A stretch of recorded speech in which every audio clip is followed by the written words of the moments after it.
امشب در 24 ترامپ در واشنگتن. رئیس جمهوری پیشین برای اولین بار از زمان پایان زمامداری به پایتخت آمریکا بازگشته.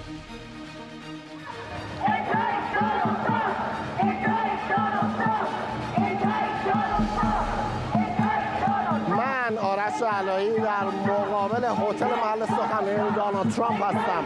آیا رئیس جمهوری سابق آمریکا دوباره به صحنه سیاسی باز خواهد گشت؟ و بنی گانتز گفته اسرائیل باید برای حمله یکجانبه به تأسیسات اتمی ایران آماده بشه. وزیر دفاع اسرائیل میگه دیگه به توافق با ایران امیدی نیست. از واشنگتن دی سی این 24 است با فرداد فرحزاد. سلام و وقت بخیر. دونالد ترامپ برای اولین بار بعد از انتخابات بحث برانگیز 2 سال پیش به واشنگتن برگشته. ترامپ قراره تا دقایق دیگه در اجلاس مؤسسه سیاست اول آمریکا سخنرانی کنه. مؤسسه سیاست اول آمریکا گروهی متشکل از دستیاران سابق ترامپ که برای ترویج سیاست‌های رئیس جمهوری سابق آمریکا تشکیل شده. آرش علی خبرنگار ما از روبروی محل هتلی که قرار هست آقای ترامپ تا دقایق دیگر صحبت کنه با ماست. آرش، از صبح این جلسه شروع شده، بسیاری از حامیان مهم ترامپ سخنرانی کردن. چه میگن یاران قدیمی او؟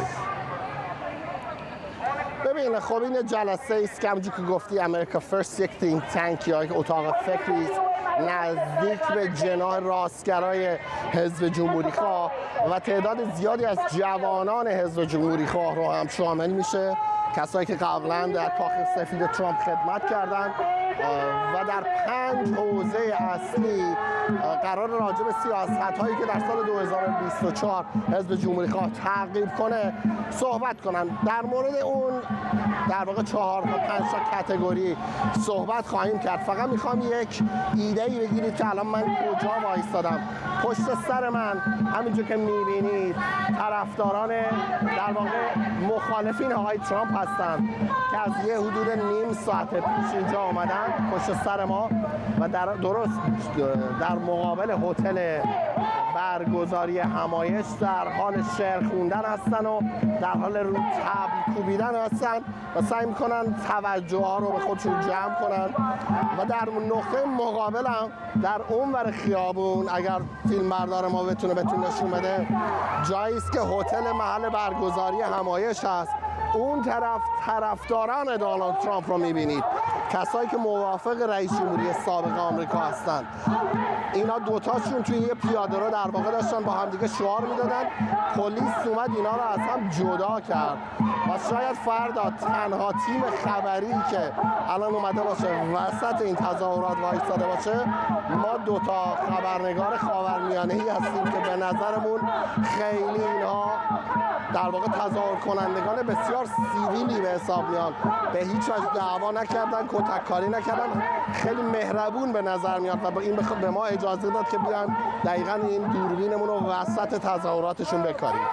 آرش علایی از بیرون محل سخنرانی دونالد ترامپ با محض آنچه که در سمت چپ تصویرتون می‌بینید دونالد جی ترامپ هست، رئیس جمهوری سابق آمریکا که قرار هست تا لحظات دیگر صحبت بکنه. اجازه بدید بریم و بخشایی از صحبت‌های دونالد ترامپ رو که همین حالا قرار هست شروع بشه با هم بشنویم.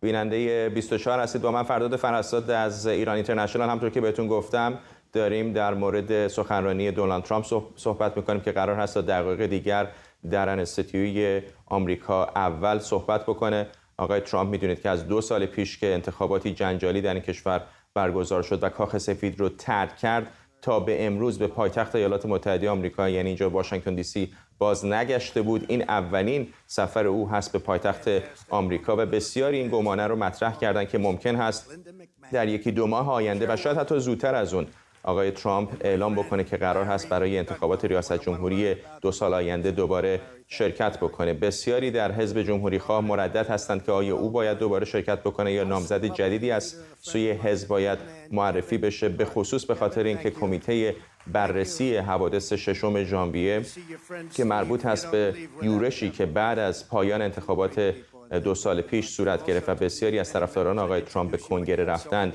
آیا تحت تاثیر قرار خواهد داد انتخابات پیش رو رو یا نه.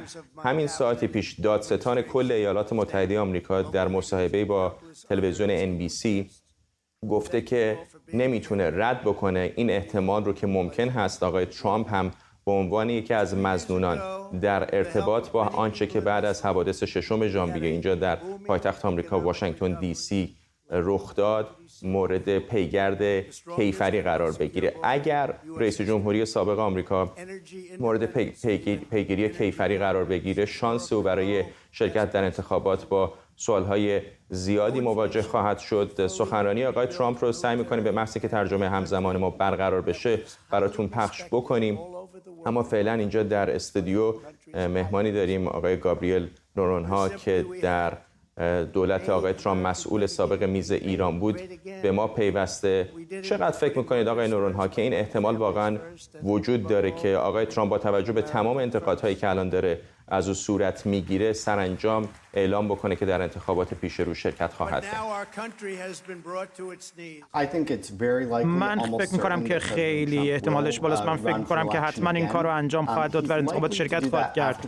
این احتمال زیاد داره که این رو بعد از اینکه انتخابات میان دوره‌ای اتفاق افتاد در واقع اعلام بکنه و همچنین به خاطر اینکه تاثیر میذاره رو اون مسئله و همچنین مسئله پول هست که در واقع این کسایی که پول زیادی هدیه میکنن رو این رو هم مسئله براشون مهمه و نمیخواد مسئله در این زمینه پیش بیاد. همین الان که داریم با شما صحبت میکنیم میدونیم که این کمیته 6 ژانویه همچنان مسئول بررسی حوادث بعد از انتخابات هست. بسیاری از جمهوری خواها الان دو پاره شدند که آیا باید از آقای ترامپ حمایت بکنن یا به خاطر اتفاقات بعد از 6 ژانویه باید او رو طرد بکنن از داخل این حزب. کاملا درسته. این چیزی که من فکر میکنم اینه که کاری که در واقع این کمیته داره انجام میده در واقع داره میخواد برنامه ترامپ رو به هم بزنه و اون روایتی رو که ترامپ در وضعیت ریاست جمهوریش داره رو از بین ببره، چرا که میخواد همه این دوره ریاست جمهوریش رو خلاصه بکنه روی یک مسئله‌ای که اون روز اتفاق افتاد و به هم دل میخواد که هم در میان جمهوری خواها و هم در مورد مستقلین، کسایی که به صورت مستقلا رأی میدن رو در واقع وضعیت ترامپ رو بد بکنه. ولی اون یک موردی که دارید بهش اشاره میکنید، مثلا اختلاف بر سر نظام بهداشتی یا مالیات که نیست، موضوع انتقال مسالمت‌آمیز قدرت در ایالات متحده آمریکاست و برای بسیاری این حمله به دموکراسی آمریکا بوده.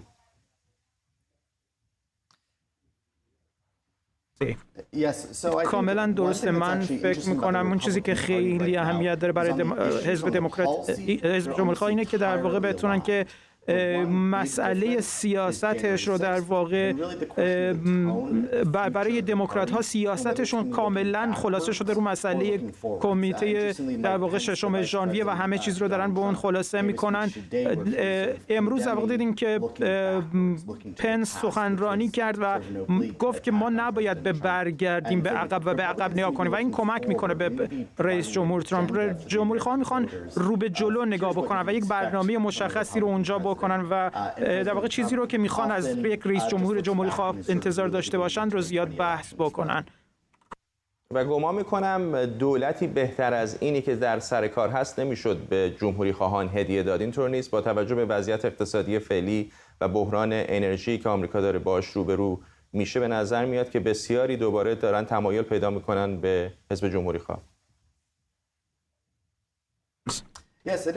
بله همچنین هست. من فکر میکنم که بایدن در حال حاضر در تاریخ معاصر ما خیلی در واقع یکی از کم طرفدارترین رئیس جمهورها تبدیل شده. بعضیا دارن تعجب میکنن و بعضیا هم دارن از این استفاده میکنن، جمهوری خواها، که بتونن از این رو تبدیل به یک سرمایه بکنن که بتونن ازش استفاده بکنن در انتخابات ریاست جمهوری آینده.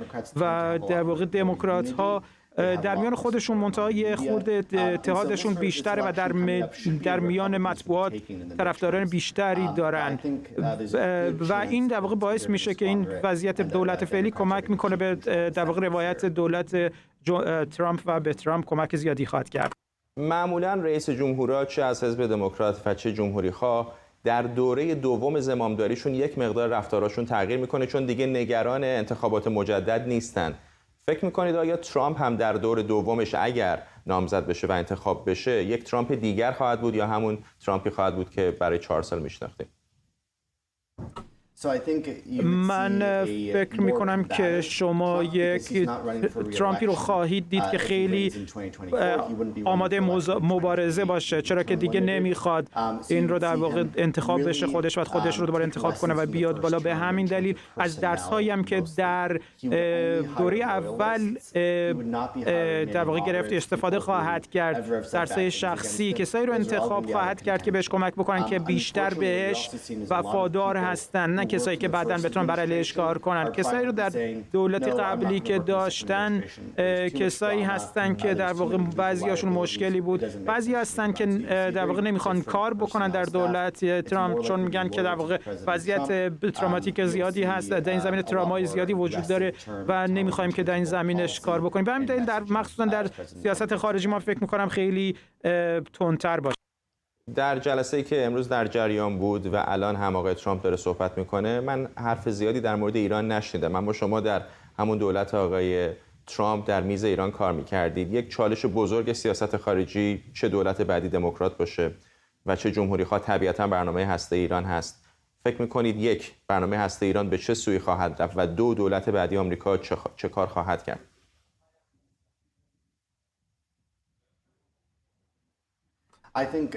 من فکر میکنم که برنامه اتمی داره توسعه پیدا میکنه و توسعه پیدا خواهد کرد تا جایی برسه که دیگه چاره‌ای برای اسرائیل نخواهد بود برای اینکه یک واکنش نظامی به اون نشون بده و در اون زمینه هم ایالات متحده هم وارد کار میشه.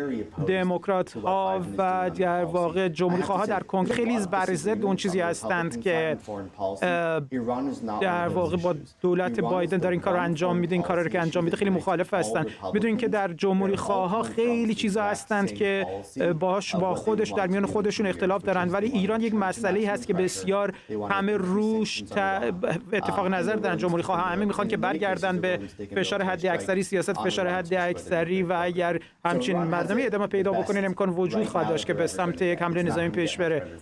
من فکر نمی‌کنم که وضعیتی که در حال حاضر برای ایرانی‌ها وجود داره از این بهتر بشه. این چیزی که داره بایدن پیشنهاد می‌کنه که به ایرانی‌ها، این از این بهتر نخواهد شد. چیزی بهتر از این گیرشون نمیاد. ممنونم از شما. گابریل نورونها، مسئول میز ایران در دولت دونالد ترامپ که همین الان هم داره پشت سر ما صحبت می‌کنه. سپاسگزارم که دعوت ما رو پذیرفتید.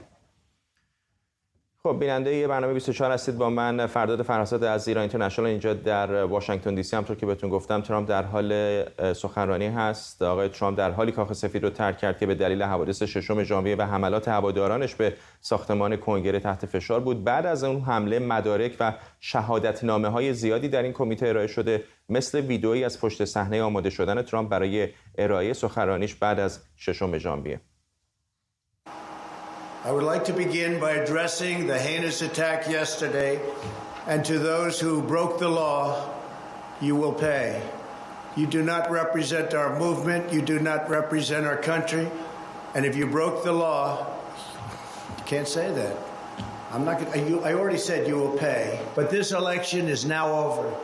Congress has certified the results. I don't want to say the election's over, I just want to say Congress has certified the results without saying the election's over, okay? در جلسات قبلی این کمیته هم بخشی از سخنان ویلیام بار، دادستان کل در دولت ترامپ، خبرساز شده بود و گفته بود که این ادعا که انتخابات دزدیده شده مزخرفه. من 3 گفتگویی رو که با رئیس جمهور ترامپ داشتم به یاد دارم. اونجا به صراحت گفتم با این نظریه که بگوییم انتخابات دزدیده شده و این حرفها رو منتشر کنیم موافق نیستم. به رئیس جمهور گفتم این مزخرف است. میدانید من نمیخواستم بخشی از این ماجرا باشم و این یکی از دلایلی بود که تصمیم گرفتم کنار روم. اول دسامبر بود که فهمیدم نمیشه در دنیایی موند که در اون دولتی بر اساس نگرش خودش میخواد در قدرت باقی بمونه بدون اینکه شواهدی درباره تقلب در انتخابات وجود داشته باشه. ایوانکا ترامپ هم در جلسه شهادتش در این کمیته گفته بود که حرفهای ویلیام بار بر نگاه او اثر گذاشته و حرف او رو قبول داشته. من به دادستان کل بار احترام میگذارم، بنابراین حرفهای او را پذیرفتم.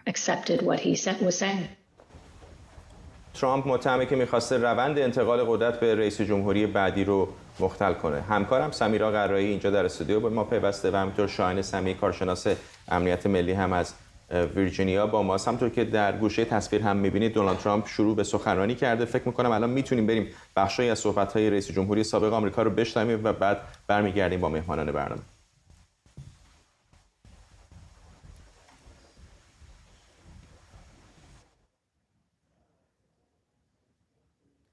اگر همکارانم بتونن بخشی از صحبت‌های رئیس جمهوری سابق آمریکا رو با ترجمه همزمان پخش بکنن میشنویم و برمیگردیم. هر کار رو انجام بدیم که بتونیم امنیت رو به کشورمون برگردونیم.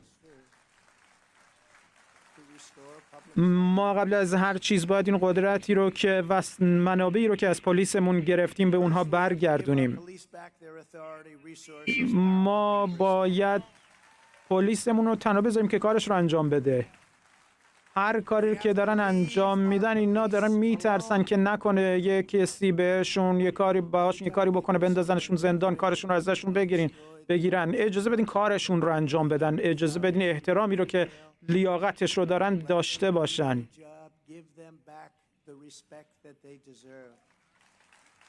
پلیس خوب ما میدونه که چی کار باید بکنه و ما باید بهشون این اجازه رو بدیم که این کار رو بکنن. ما باید برگردیم به این که در واقع امنیت رو به کشورمون برگردیم، به شهرهامون، و نباید در این زمینه خللی داشته باشیم. من که سیاستمدارهای دیگری رو دیدیم که در حال حاضر داشتن عذرخواهی میکردن برای اینکه در واقع شهرها بیشتر از این امن نیستن مانند قبل. داشتن عذرخواهی میکردن به خاطر این مسئله. ما باید یه کاری بکنیم، باید در این زمینه به سمت این جایی بریم که اسلحه ها رو از کشورهای اسلحه رو از انسانهای جانی بگیریم و کسایی رو که لازم دارن که اسلحه داشته باشن اسلحه رو بتونن داشته باشن. اگر شما به مجرمی هستین که محکوم شدین و شما اسلحه دارین، این اهمیت داره که در واقع اسلحه ازتون گرفته بشه. به جای اینکه در واقع بودجه پلیس رو کم بکنیم باید این کارها رو انجام بدیم و باید بودجه رو به پلیس برگردونیم. همچنین ایده این که در واقع مسئولیت هایی رو که سپرهای دفاعی رو که برای مسئولیتشون وجود داره اگه از اونها بگیریم، اونها نمیتونن دیگه از ما حمایت بکنن، اونها نمیتونن در واقع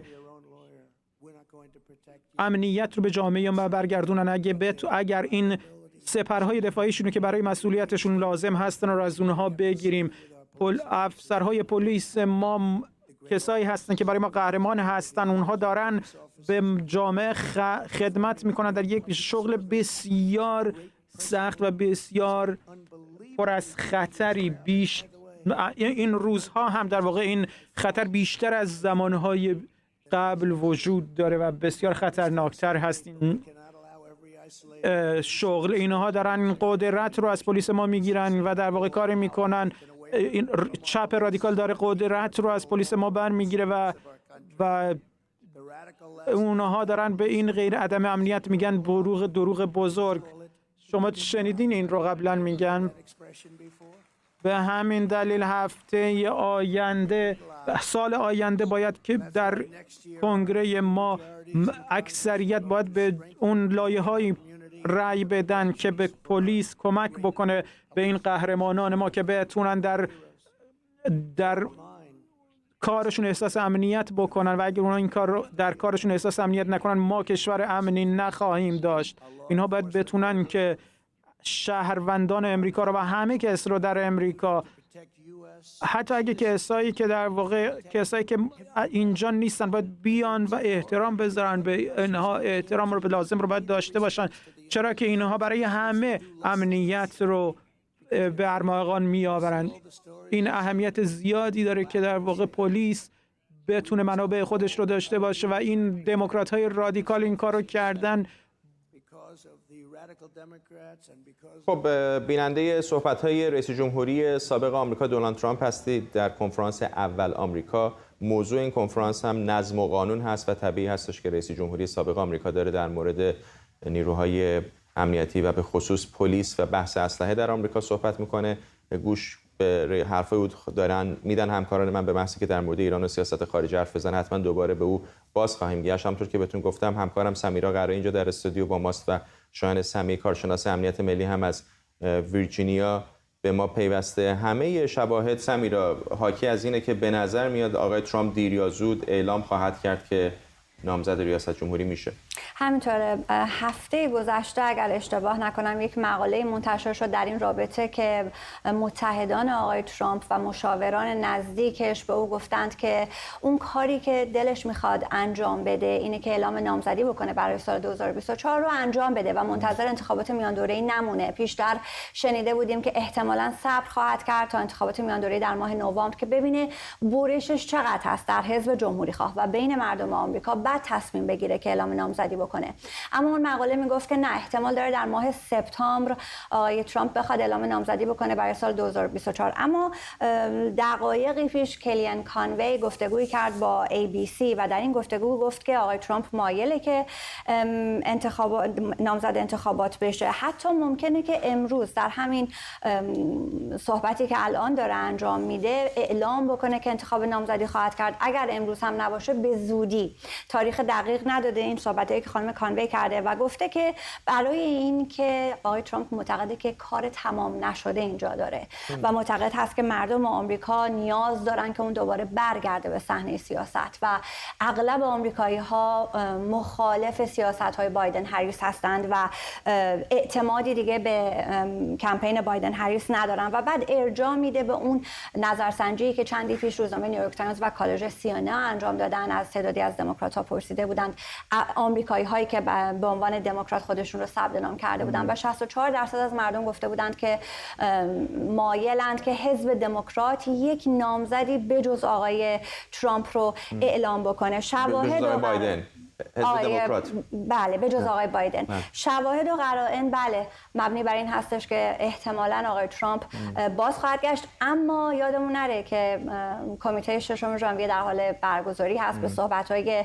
مریک گارلند اشاره کردی که با آقای هولت از NBC گفتگو کرد و گفته بود هر کسی که تحریک کرده مردم در ششم ژانویه و هر کسی که تخم اون حرکت رو کاشته ممکنه که به دست قانون سپرده بشه. در نتیجه باید این رو هم در نظر بگیریم که ممکنه تبعات قانونی برای آقای ترامپ داشته باشه بررسی هایی که کمیته ششم ژانویه داره انجام میده. آقای سمی، الان به نظر میاد که یک دشواری در داخل حزب جمهوری‌خواه وجود داره که چقدر باید منتظر بمونن تا ترامپ اعلام نامزدی بکنه. بالاخره الان که آمده در واشنگتن در همچین نشستی داره صحبت میکنه، بی دلیل که نیست. طبیعتاً یک برنامه سیاسی داره، احتمالاً هم قرار هست که نامزدیش رو اعلام بکنه. اما آیا به نظر شما باید بمونه تا انتخابات میان دوره‌ای در ماه نوامبر که حداقل جمهوری‌خواها از این طوفان فعلی سیاسی انتخابات مجلسین بگذرند، یا باید هر چه زودتر اعلام بکنه که درگیر دعوای قضایی نشه؟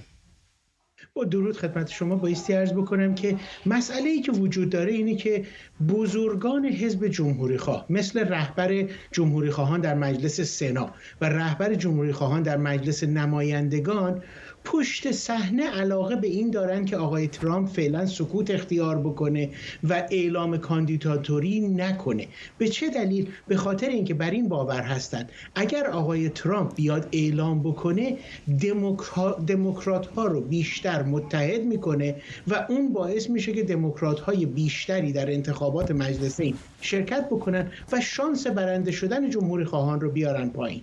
این از یک طرفه. اما از طرف دیگر مشکلی که وجود داره، آقای ترامپ اگر صبر بکنه و وزیر دادگستری یا کمیته ششم ژانویه بر علیه ایشون اعلام جرم بکنن، بعد دیگه کسی که بر علیهش اعلام جرم شده بخواد نامزدی انتخابات هم شرکت بکنه. همچین کاری به نظرتون میکنن آقای سعید؟ بالاخره هزینه سیاسی داره. خیلی‌ها میگن ممکنه واقعا چیزی شاید به جنگ داخلی بشه اگر کسی که بالقوه میتونه نامزد ریاست جمهوری بشه رو بخوان علیهش پیگیری کیفری انجام بدن. ببینید در حزب دموکرات الان بر این باور هستند که راهکارهای زیادی برای به اصطلاح برنده شدن ممکنه در دستشون نباشه.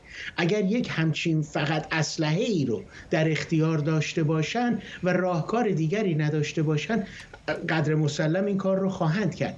اما تا چه حد دموکرات ها بتونن متحد بمونن که بیان بگن ما از الان بر علیه ایشون اعلام جرم بکنیم تا یا اینه که تمامی شواهد و قرائن رو جمع آوری بکنیم، اون یک مقداری هنوز بین خودشون اختلاف هست. ممنونم از شما. شایان سمیعی از واشنگتن با ما و اینجا همکارم سمیرا قرایی با ما، بیننده برنامه 24 هستید از ایران اینترنشنال. همونطور که بهتون گفتم داریم سفر رئیس جمهوری سابق آمریکا به واشنگتن دی سی رو پوشش میدیم.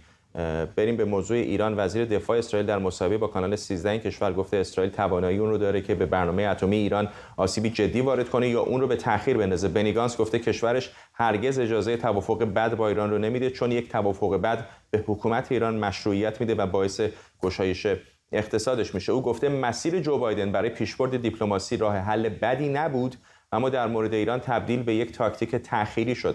به گفته گانتز اقدام نظامی میتونه برنامه هسته ایران رو به تأخیر بندازه و مثل یک توافق خوب عمل کنه.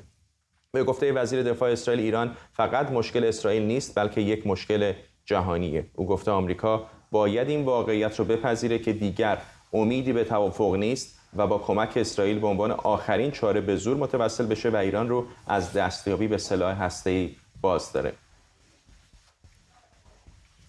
سمیرا قرایی همچنان اینجا در استودیو با ماست و میشل باراک مشاور سابق نخست وزیر اسرائیل هم از اورشلیم به ما پیوسته. آقای باراک، دیگه تنها یک مرحله دیگه مونده که جت‌های اسرائیلی به سمت ایران حرکت بکنن. وزیر دفاع اسرائیل رسما داره میگه که به دنبال حمله نظامی به ایران، اینطور نیست؟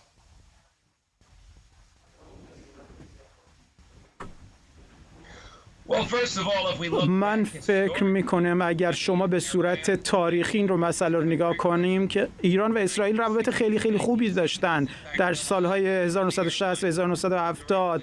اینها از تهران به تل آویو میرفتن هواپیماها و از برعکس بسیاری از بنزینی که در اسرائیل استفاده میشد از ایران می اومد و همچنین اسلحه هایی که ارتش ایران داشت استفاده می کرد از طرف اسرائیل می اومد. ما در گذشته روابط خیلی خوبی داشتیم.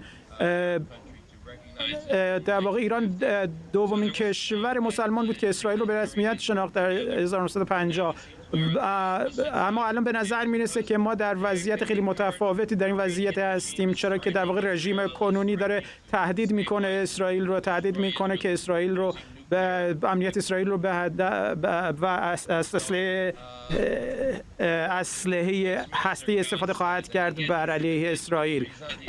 این در واقع ایشون اون چیزی که بنی گانتز گفت، ایشون در واقع یک وزیر دفاع هستن، نه وزیر جنگ و وزیر حمله. ایشون میخواد که اطمینان حاصل بکنه که مردم اسرائیل امن هستند و ایرانی ها دارن این کارو میکنن که دارن به این سمت میرن که در واقع اسلحه‌ای رو درست بکنن که شهروندان اسرائیل رو مستقیما تهدید میکنن. در حال حاضر این کار رو هم میکنن و دارن این مسئله رو توسعه میدن و این در واقع اهمیت داره که اسرائیلی ها بتونن در واقع این کارو بکنن. الان در حال حاضر هیچ روشی وجود نداره که بتونیم که ایرانی ها دارن چی کار میکنن و اسرائیل ناچاره که هر کاری رو بکنه برای دفاع از مملکتش. و این هر کاری که دارید بهش اشاره میکنه که در واقع سوال اصلی من بود. به تاریخ روابط ایران و اسرائیل اشاره کردید، جواب اصل سوال من رو ندادید. فکر میکنید آیا راهی که داره ایران پیش میره و راهی که داره اسرائیل پیش میره سرانجام به یک نزاع نظامی ختم خواهد شد یا راه حل دیگری وجود داره که ما ازش بیخبریم؟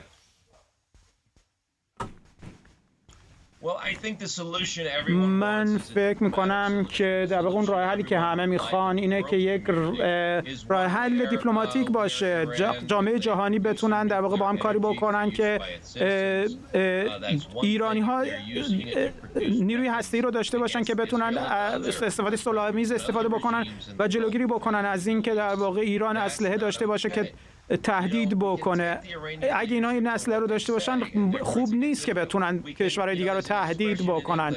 میدونین که یک چیزی میگن که یک اصطلاحی وجود داره که در واقع نگاه کن ببین که دوستای من کیان و بعد من بهت میگم نگاه و بعد به من میگی که من کی هستم. نگاه کنین در واقع دوستان ایران ولادیمیر پوتین هست. شما میدونین که در واقع ببینید نگاه بکنید روس ها دارن چیکار میکنن در اوکراین و این باعث میشه که در اسرائیل کسی اطمینان نداشته باشه که در واقع ایرانی ها هم نمیخوان این راه رو برن. نگاه کنین امریکایی ها هم اطمینان نخواهند داشت. چرا که نگاه کنین در واقع دوستان ایرانی ها کیا هستن، اینا دارن چیکار میکنن و چطور رفتار میکنن. برای ایران، مردم ایران همین خوب نیست. البته روسیه با خود اسرائیل هم خیلی دشمنی نداره. یعنی یکی از انتقاداتی که به خود اسرائیل هم الان مطرح است در همین جنگ اوکراین این بوده که شاید به اندازه شرکای غربی، شاید که اصلا مشخص است به اندازه شرکای غربیش از روسیه انتقاد نکرده.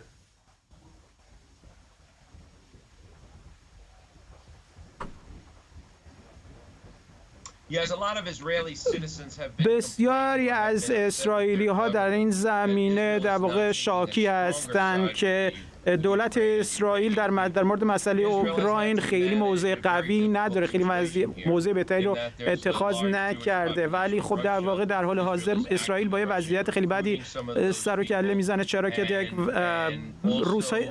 در روسیه یهودی‌های زیادی وجود داره و مسائل زیادی وجود داره، مثلا در سوریه که در واقع باعث میشه که مسئله رو بیشتر پروبلماتیک بکنن برای اسرائیلی‌ها، چرا که در واقع نیاز دارن به روس‌ها در بعضی در وضعیت‌های دیگه.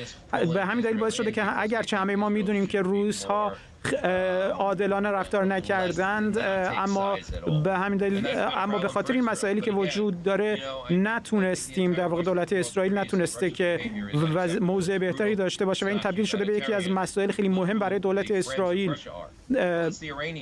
نگاه کنید همین مسئله رو در مورد روسا میتونیم بگیم که نگاه بکنیم ببینید دوستان روسا کیا هستن. دوستان روسا فقط ایرانی ها هستن و موقعی که اینها این مسائل رو با هم کنار هم میذاریم و موقعی که کنار این رو میذاریم که در واقع شما دارین سلاح هسته‌ای درست بکنین، همه از شما خواهند ترسین. اینا اگر بتونن که در واقع سلاح هسته‌ای داشته باشن تهدید برای همه خواهند بود. ممنونم از شما میشل باراک، مشاور پیشین نخست وزیر اسرائیل از اورشلیم با ما.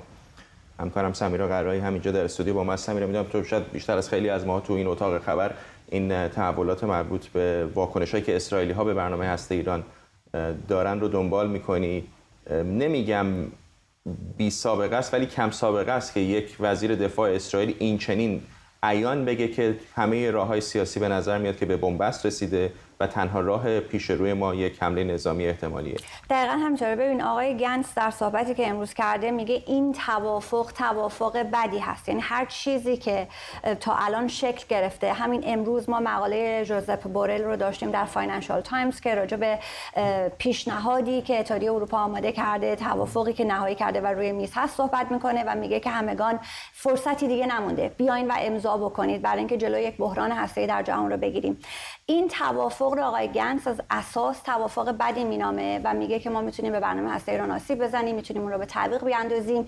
این توافق دست ایران رو به لحاظ اقتصادی باز میکنه، با آسایش خاطر منافع اقتصادیش تامین میشه و بعد هم در فرصتی بهتر و دیگر به سراغ جاه طلبی‌های هسته‌ایش خواهد رفت. این صحبتی که آقای گنتس میکنه، ولی آقای گنتس در زمستان این صحبت رو نمیکرد. در اون زمان که یائیر لاپید وزیر امور خارجه اسرائیل بود و آقای نفتالی بنت نخست وزیر بود، آقای گنتس وزیر دفاع بود، در اون زمان اینها مخالفت خودشون رو اسرائیل با توافق که ممکن بود توافق احتمالی اون زمان توافق نهایی نبود، مخالفت خودشون رو انقدر عیان نشون نمیدادند و معتقد بودند که حالا بعد ببینن چه میشه، حالا آمریکا به چه شکل توافقی با ایران میرسه. و تقریبا از اسفند ماه که بحث خروج سپاه از FTO فهرست گروه‌های تروریستی مطرح شد، مسائل فرابرجام مطرح شد و طرفین از هم دور شدند، ایران از 4+1 وضع آمریکا و اتحادیه اروپا هم کاری نتونست از روش ببره، اسرائیل بیشتر به زبان آمد و صحبت‌های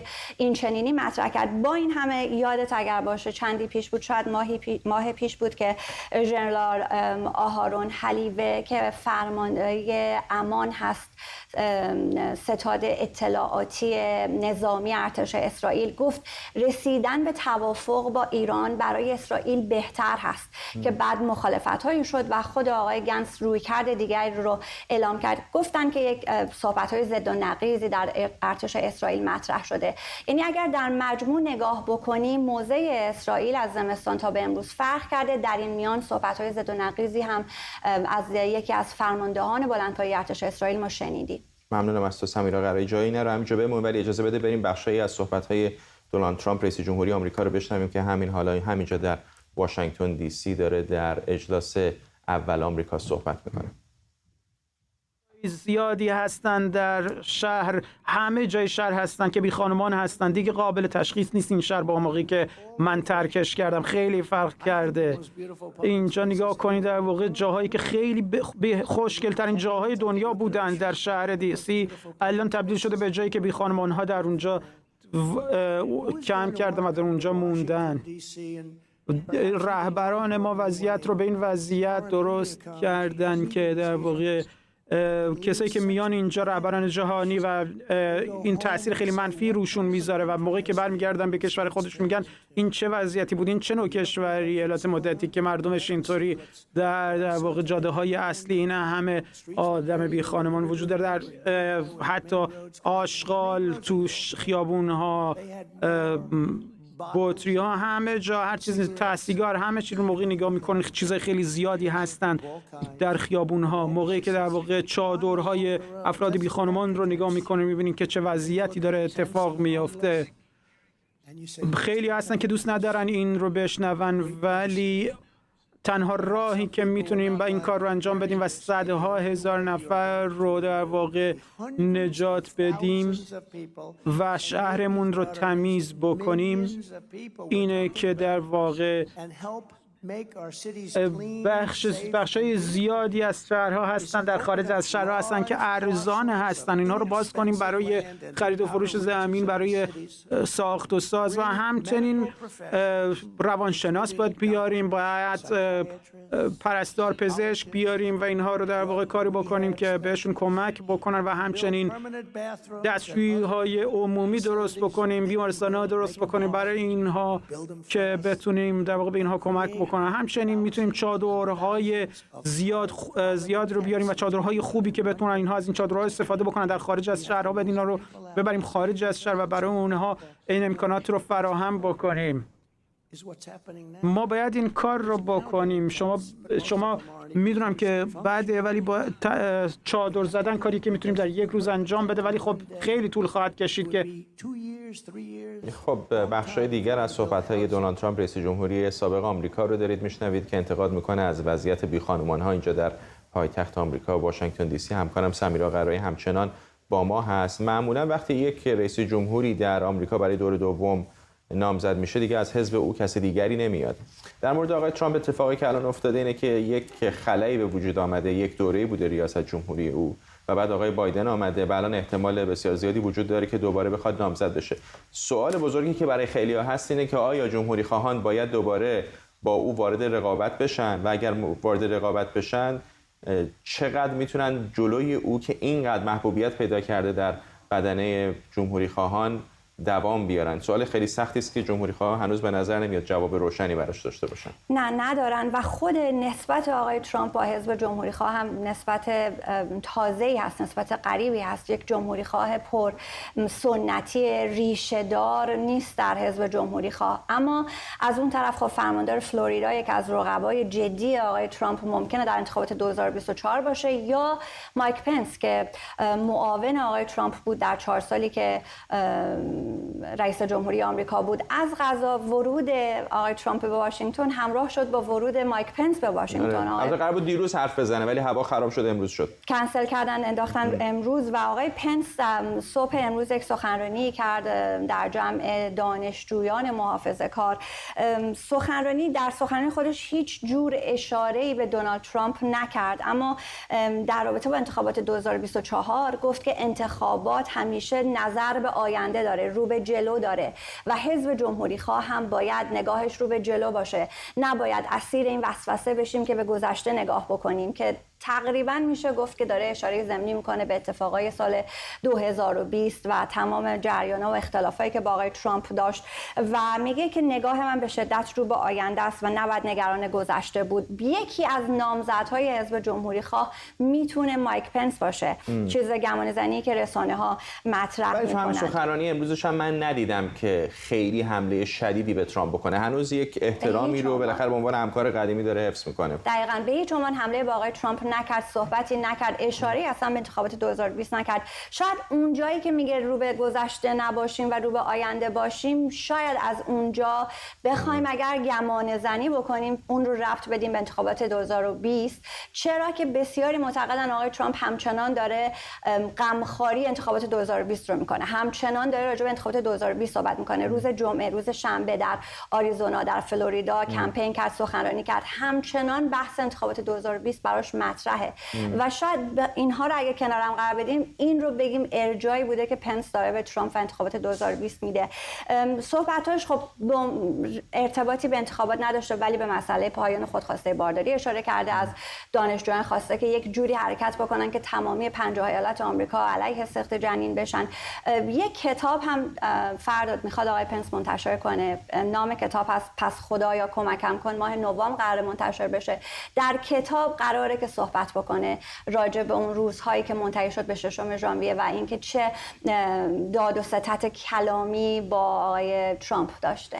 مطمئنم که این کتاب خیلی زوایای جدیدی رو برای ما روشن خواهد کرد در اون روز تاریخی 6 ژانویه چه گذشت، به خصوص در همین کنگره آمریکا هم همین کمیته 6 ژانویه اسناد و مدارکی که تا حالا منتشر کردم بسیار چشم آدم رو باز میکنه به اتفاقاتی که بعد از اون انتخابات جنجالی اینجا در آمریکا رخ داده بود و رئیس جمهوری پیشین آمریکا آقای ترامپ هم همش داره حرف از این میزنه که همچنان اینا دارن به من حمله میکنن و سوال سخت برای او به گمانم این هستش که چه موقع بعد اعلام نامزدی بکنه، برای اینکه اگر خیلی هم به تأخیر بندازه این احتمال وجود داره، تو که خودت هم گفتی که دادستان کل آمریکا با NBC مصاحبه کرده که ممکن هست بخوان علیه او اقدامات کیفری بکنن. روزها هفته‌های هیجان انگیز اینجا در آمریکا پیش رو هست. میدونم که با تو و همکاران دیگرم این موضوع رو بیشتر دنبال می‌کنیم ولی متاسفانه اینجا فرصت ما در برنامه 24 به پایان رسیده و از بینندگان تشکر میکنم که در این برنامه ما رو همراهی کردن. برنامه رو با تصاویری زنده از ساختمان کنگره آمریکا به پایان میبریم.